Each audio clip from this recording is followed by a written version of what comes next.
The rain drummed against the cafe window like fingers tapping out a forgotten melody.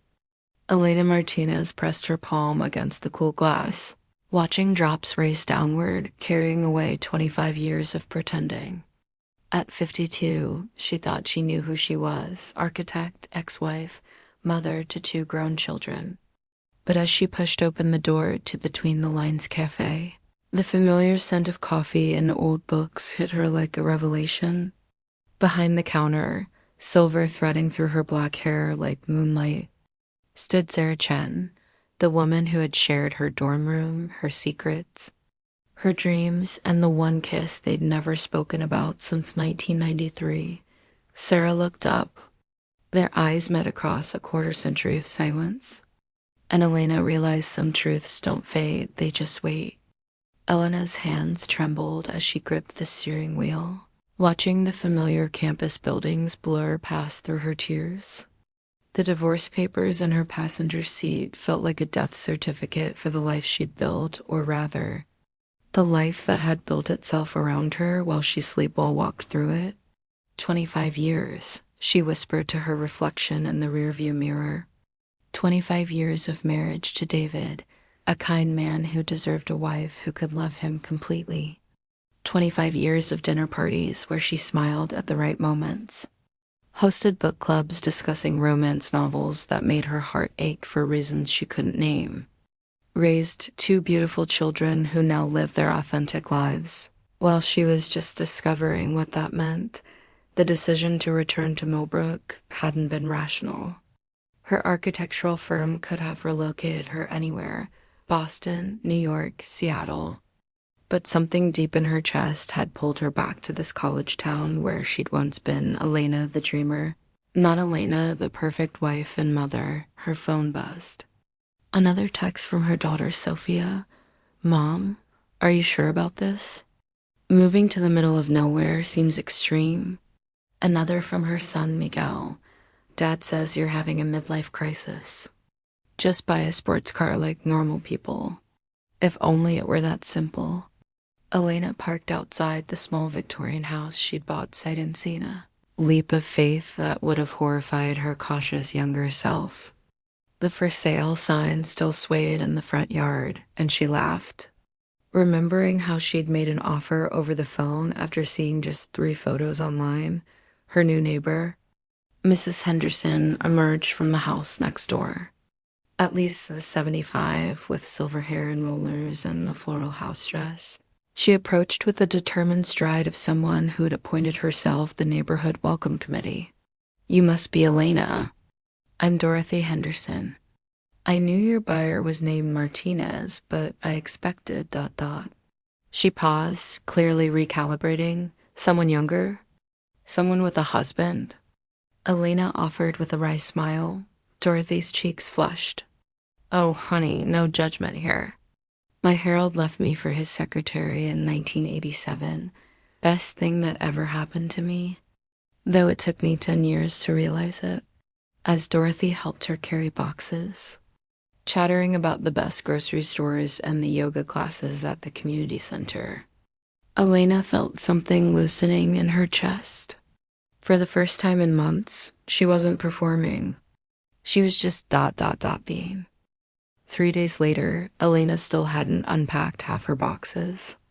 But she'd located the most essential establishments: the hardware store, for the endless small repairs her new old house demanded. The grocery store, disappointing selection. But the cashier knew everyone's name, and now coffee. She needed coffee. Between the Lines occupied the ground floor of a converted Victorian mansion, its wraparound porch adorned with hanging plants and mismatched chairs that invited lingering. Elena pushed open the heavy oak door, and the scent hit her immediately, not just coffee and paper, but something indefinable that made her 21 again. The space was exactly what a bookstore calf should be: exposed brick walls lined with floor-to-ceiling shelves, cozy reading nooks with worn leather chairs, small tables where steam rose from ceramic mugs beside open paperbacks. Jazz music played softly in the background, and somewhere, Someone was discussing the merits of Margaret Atwood versus Octavia Butler. Elena was studying the menu board, debating between a simple coffee and something more adventurous, when she heard a voice that stopped her heart. "Can I help you find anything specific, or are you just browsing?" Elena turned, and time collapsed. Sarah Chen stood behind the counter, and though 29 years had passed since graduation, Elena would have recognized those intelligent dark eyes anywhere. Sarah's hair, once long and always escaping its ponytail, was now cut in a sophisticated bob with threads of silver that caught the light. She wore a simple black sweater and jeans, but she moved with the same quiet confidence Elena remembered, the way she'd gesture while explaining complex theories, the way she'd tilt her head when really listening. "Sarah?" Elena's voice came out smaller than intended. Sarah's expression shifted from polite customer service to shock to something Elena couldn't quite read. "Elena Martinez." My God. She stepped out from behind the counter, and for a moment, they simply stared at each other. "I heard you were Chen Williams now," Elena said, immediately regretting how formal it sounded. "Was divorced 3 years ago." Sarah's smile was self-deprecating. "Apparently, I kept the cafe and he kept the law practice. I think I got the better deal." Elena laughed, and the sound surprised her, genuine and rusty from disuse. "I'm freshly divorced myself. Just moved back to town." Elena Martinez, architect extraordinaire, returns to sleepy Milbrook. "There's got to be a story there?" "Maybe, though I'm not sure it's a very interesting one." Sarah moved closer, and Elena caught a hint of her perfume, something with bergamot and cedar that was entirely different from the vanilla body spray she'd worn in college, yet somehow perfectly Sarah. "Trust me," Sarah said softly. "Any story that brings you back here is interesting to me." They met for coffee the next afternoon, ostensibly to catch up on 30 years of life. But Elena found herself studying Sarah's hands as she gestured, remembering how those same hands had braided her hair before formal parties, had steadied her during their late-night philosophical debates, had almost just once touched her face in a way that friends' hands didn't touch. "So tell me about your kids," Sarah said, settling back in her chair. They'd claimed the corner table by the window, where afternoon light painted everything golden dot. Elena pulled out her phone, swiping to photos. "Miguel's 24, he's a teacher in Portland. Sophia's 22, just started medical school in Chicago. They're both brilliant and completely mortified by their mother's midlife crisis."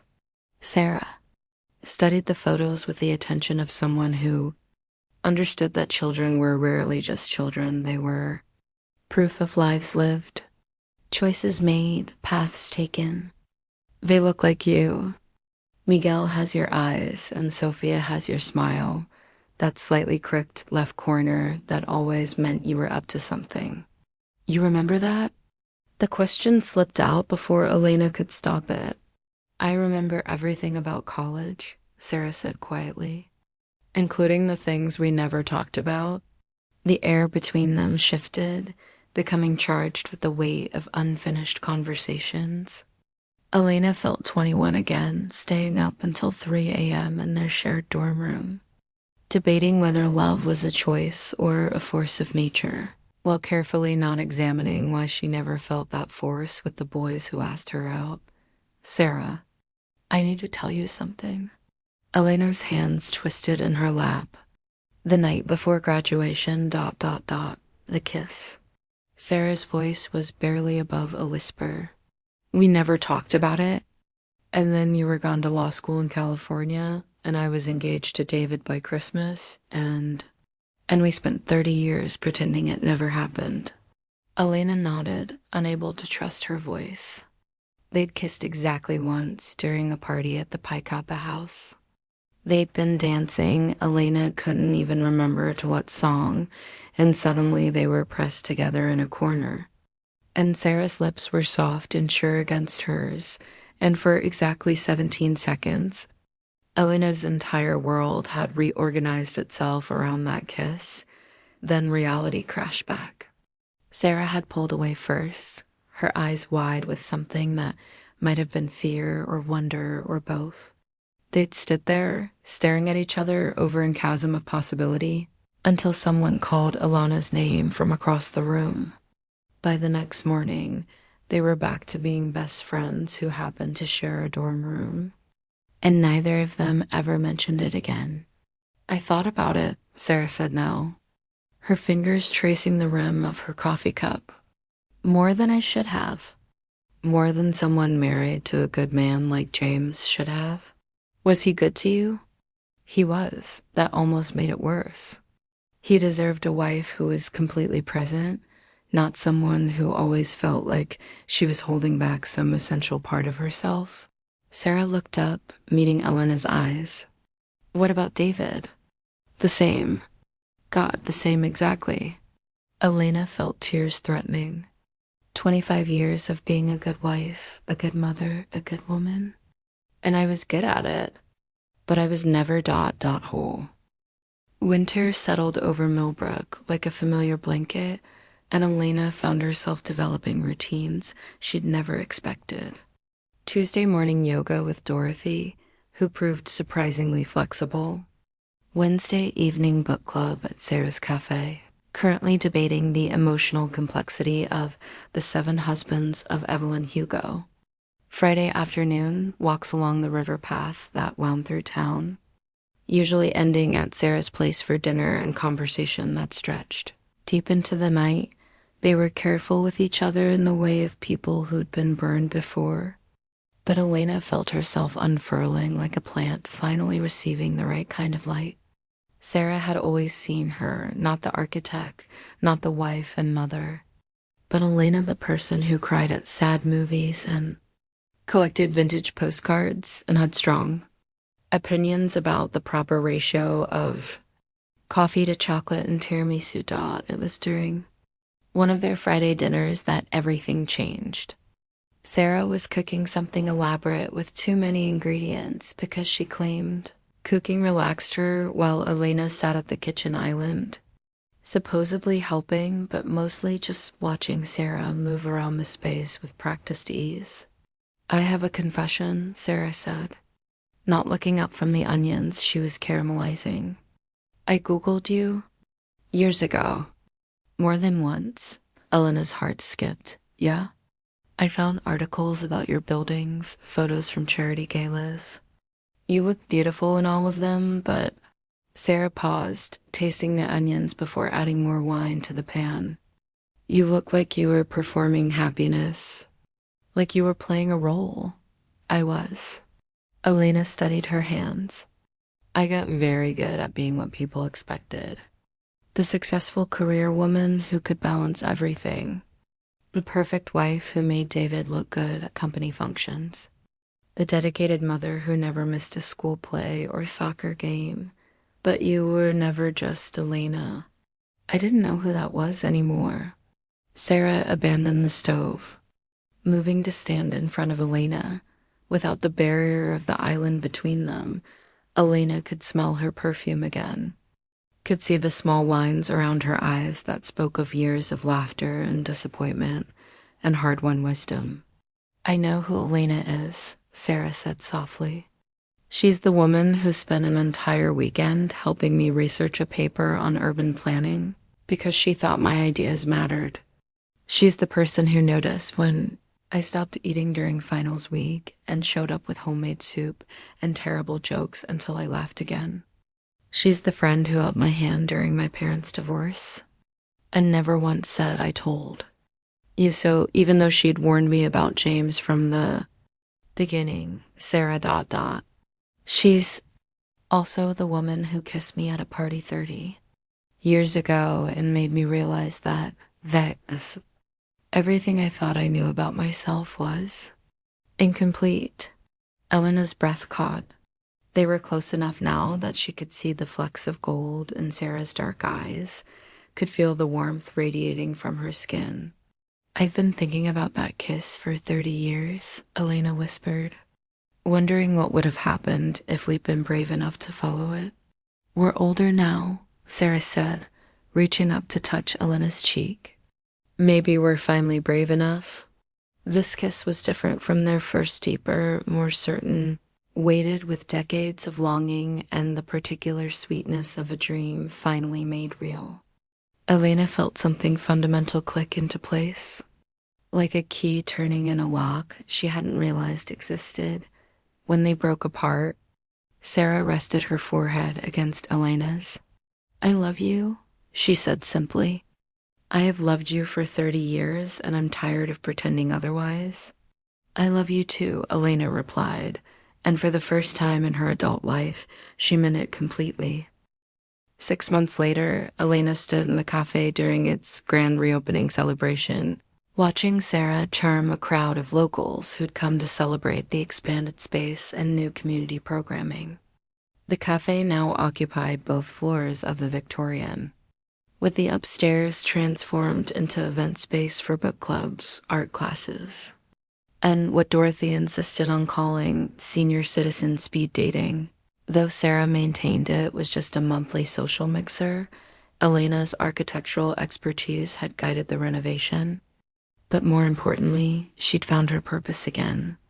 Between freelance projects and volunteering with the Historical Society, she was building a life that felt authentically hers for the first time. Miguel and Sophia had visited for Thanksgiving, initially skeptical about their mother's dramatic life changes, but ultimately charmed by Sarah's warmth and the obvious happiness radiating from Elena. You look like yourself again, Mom, Sophia had said, and Elena knew exactly what she meant. As the evening wound down and the last guest departed, Elena helped Sarah stack chairs and wipe down tables, moving together in the easy rhythm they'd developed. At 52 and 49, they were finally brave enough to claim the love they'd discovered too early to understand. Outside, snow began to fall, transforming Milbrook into a Christmas card. Elena pulled Sarah close, marveling at how perfectly they fit together, not just physically, but emotionally, intellectually, spiritually. Any regrets? Sarah asked, echoing a question they'd posed to each other countless times in college.